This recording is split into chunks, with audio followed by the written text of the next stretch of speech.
sister. I'm going to do my best to make it through this speech without getting teary-eyed. It's just going to be hard given what a beautiful ceremony this has been and how gorgeous these two look sitting next to one another. Woo! All right, so I'm going to read directly from this because I'm super nervous. Life has its challenges, ups and downs, and I know that Samantha and Chris's dedication to one another will see them through all the moments life has to offer, and that their marriage will bring years of happiness and joy. It takes work, honesty, communication, and trust, and I know that after hearing their vows today, Sam and Chris will begin their lives together with a solid foundation of all of these things. Now, I do have a few tips and pieces of advice that I would like to share to help things get off on a great start. Chris, can you join me up here?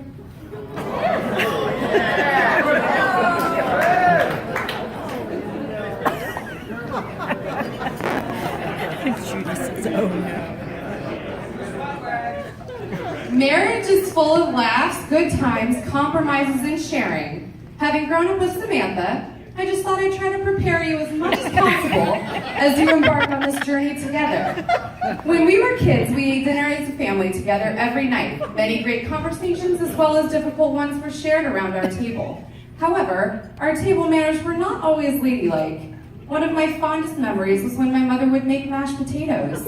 As our parents chatted about the day, Samantha and I would play with our food and, as I like to think, explored our creativity. I would load a giant spoonful of mashed potatoes into her mouth, twist her left ear, and she would expertly squirt it out through the many missing teeth in her mouth. We cleverly coined this mashed potato Barbie. The patent is still pending. This tradition that I hope you two will uphold in your home, and that you will also have family dinners together. Here, you'll need these, Chris.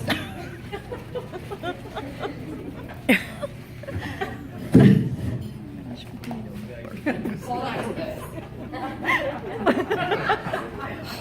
Another favorite pastime was playing games together. After school, we would go downstairs and play Mario Kart on Nintendo for hours. Since I was the older and bigger one, I always got first dibs on what character I was and often got to choose the levels that we competed on. For some reason, I don't ever remember Sam being upset at losing. I think she just liked being able to play with me. But I know how competitive you are. So in case she ever gives you a hard time, here's an extra controller so you can beat her in Bowser's Castle.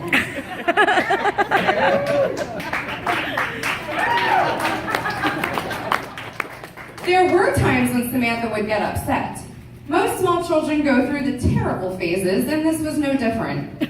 When Samantha would misbehave, she would get sent to her room. She would storm down the hall, slam the door, and then the real party would begin. My mother and I would sit and listen and wait.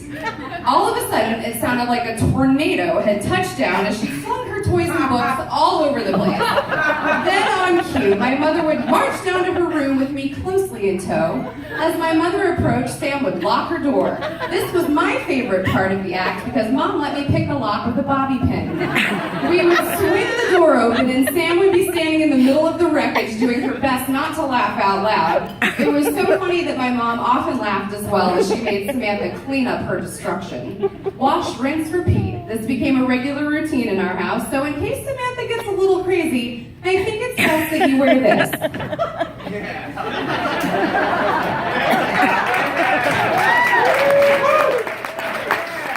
Now, if you know our family, you know that we're big into the holidays and celebrations. Easter, Halloween, Christmas. These holidays usually offer a time where we indulge and have treats and candies.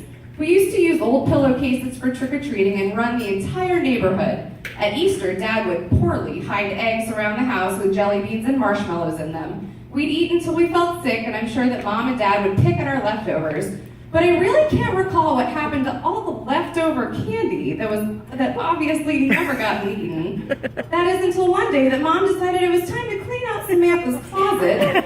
My mother found a mountain of candy from the last year's holidays. How we did not end up with a rodent problem is beyond me. So in case Sam has a hard time sharing or ends up being a hoarder again, you better keep these for yourself.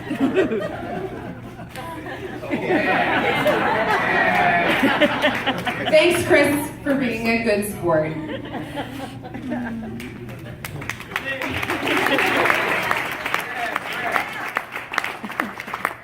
I still remember Samantha telling me about the serendipitous way she met Chris.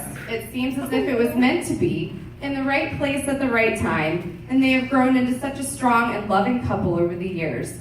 We are so excited to have Chris as a part of our family. I hope that you both remember this day for the rest of your lives, and I'm so glad that all of your family and friends are here to celebrate with you. Your fathers would be so proud. Let's all raise our glasses and toast to the bride and groom. Here, here, Samantha and Chris.